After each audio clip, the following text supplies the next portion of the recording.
I thought it would be a great day for a garden tour. These are the kind of days I like. It rained really hard yesterday and last night, and today it's cool and breezy and overcast, and I don't need an umbrella. I don't need long sleeves. I'm not going to be suffering in the heat, so I thought it'd be a nice time to walk around and show you what I got going on.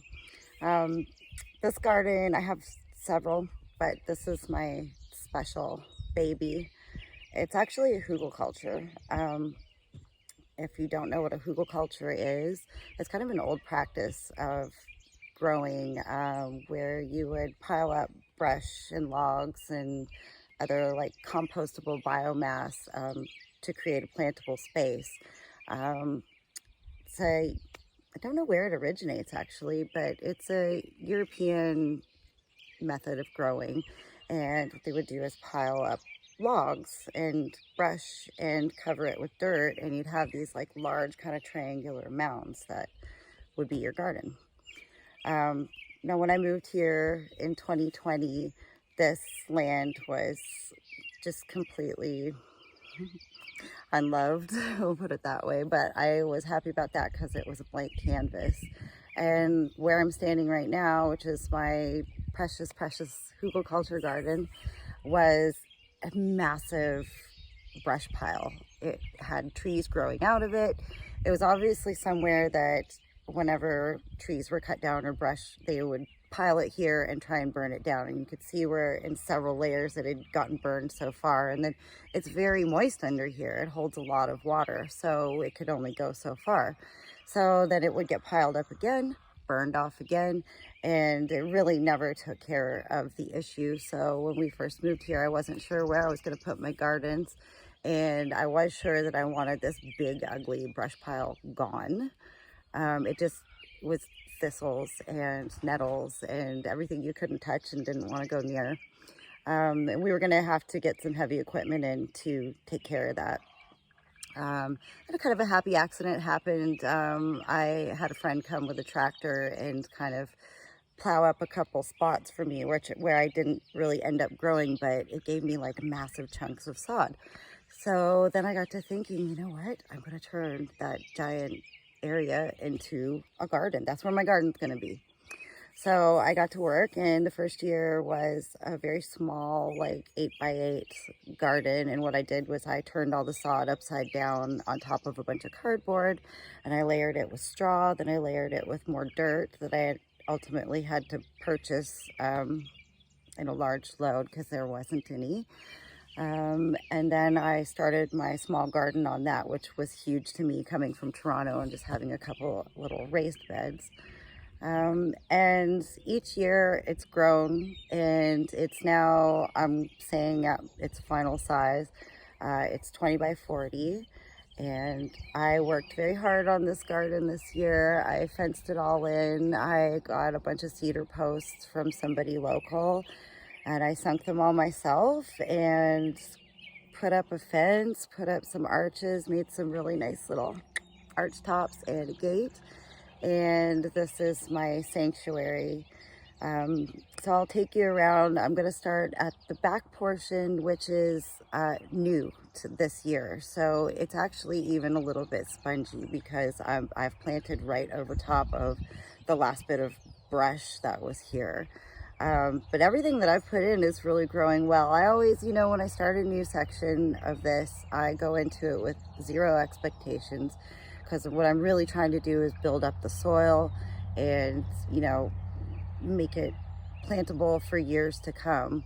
So, in the first year, if it doesn't really work out, that's okay, because we're still in the preparation phase of things. But last year, my new section it grew like gangbusters. I had like 12-foot sunflowers. I had peas over my head. Everything that I put in there grew really, really well. So the last section's complete, finally, and my vision is coming to fruition. So why don't we take a little stroll around and show you what I planted here and why. So why don't we just start over here at the back entrance. It's kind of the entrance or exit to nowhere right now. I'm going to be putting a permanent set of steps in here, but I haven't got to that yet. I haven't put up a gate either. I still have some chicken wire just blocking it to keep the chickens out. And along the arch this year, this is a new arch I put in this spring. We've got some cantaloupes. And I do have a few sweet peas in here. They kind of took their time coming up, but I'm starting to see them pop up now. And I have a blue Hubbard squash for a trap crop and lots of little radishes in there and a nasturtium on either side, hopefully to help with pest control. And I did the same thing on this side of the arch, so more cantaloupes and sweet peas. And then I have these tall snapdragons in a row on either side. I just topped them all. They were actually blooming, but I'm kind of hoping for a little bit of drama when you walk in here. And then off to the left, because this is new, I decided I was going to plant nitrogen fixers because of all of the wood chips and wood underneath. This is pretty carbon heavy soil, so it's going to need some nitrogen. So I really didn't expect for much to happen here, but the peas are already heading up to their second line on the trellis. And the pinto beans, I don't know, something has been really enjoying them. And we got a really nasty hail yesterday, which put holes in everything. Here's a horseradish. Look at this poor little guy. They just got pummeled yesterday. It was pretty sizable hail. So yeah, I'm pretty happy with this part right here. Right, and then over to the other side of the path. This is kind of like my little unfinished section. It was the very last to get planted. I put the last bit of my snapdragons just over here. And then this is a new succession of peas. So I like to keep them going so we can try and have them all summer. This is another new succession of green beans. They're just a bush variety. And in the back, you can see I have a big piece of plywood here. Well, right now, it's kind of doing two jobs. It's smothering that back section, which had an unbelievable amount of quack grass in it. And it's holding all my weeds. I'll just toss them on there for now. But we're going to put a nice sitting area in here. Excuse me. Somebody's singing her egg song over there. Oh, and at the back of the garden, I planted 2 pear trees. So they're 2 different types. One is a sunset dwarf, and this one is a Bartlett. On my pathways, I have wood chips that I got for free from a company called Chip Drop. And over here are the tomatoes. I grow indeterminate tomatoes, so they get very tall and are heavy fruiters. They fruit for the entire season. So I did a video on my trellis system here, but you need something really sturdy if you're growing indeterminates. And they're looking good. I obviously need to get in here and majorly thin out these leaves, but I've got blossoms. I decided this year I'm only going to do 3 kinds of tomatoes. I'm just going to do stuff that I know we eat. I love the heirlooms, but you know, we just can't eat that many fresh tomatoes at a time. So I'm looking for stuff that I can preserve and put away. So these are all sauce tomatoes and slicers. I've got mortgage lifters, which are a large slicer. I've got some black plum tomatoes, which are like a really nice deep purple, and they make amazing ketchup actually. And then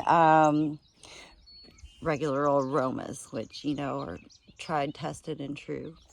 Put a nice row of marigolds in. I had sunflowers growing in here last year, and I found out the hard way that they kind of send out a growth inhibitor. For some vegetables are a little more susceptible than others, but things that I grew close to them, such as my popcorn, for instance, was really small compared to the year before when I didn't have sunflowers. So I really wanted the pop of yellow, so I did the really tall marigolds instead.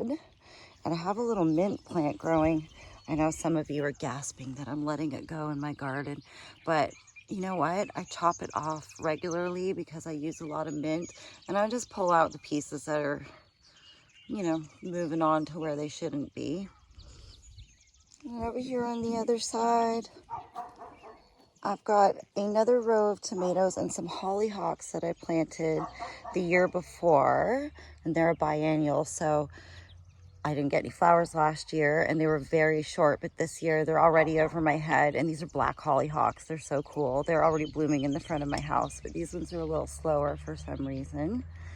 And my third row of tomatoes, and then I had a free row, and I like to have a lot of flowers in my vegetable garden, so I put a whole bunch of zinnias in here.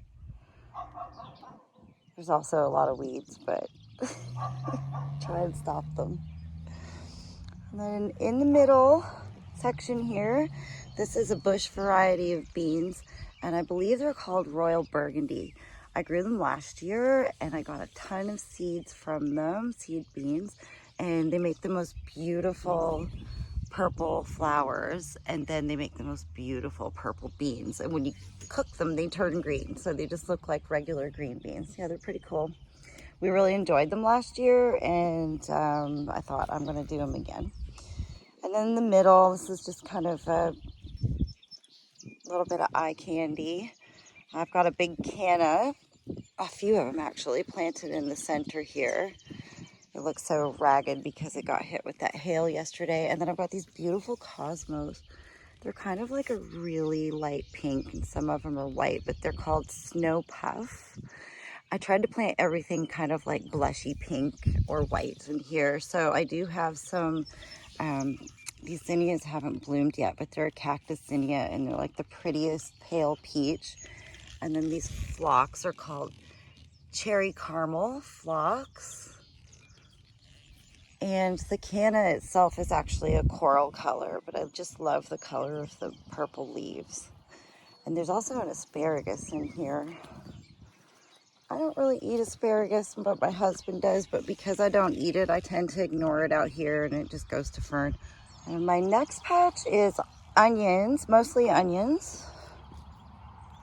These are Patterson long storage onions, so we're hoping to get enough to go through the winter.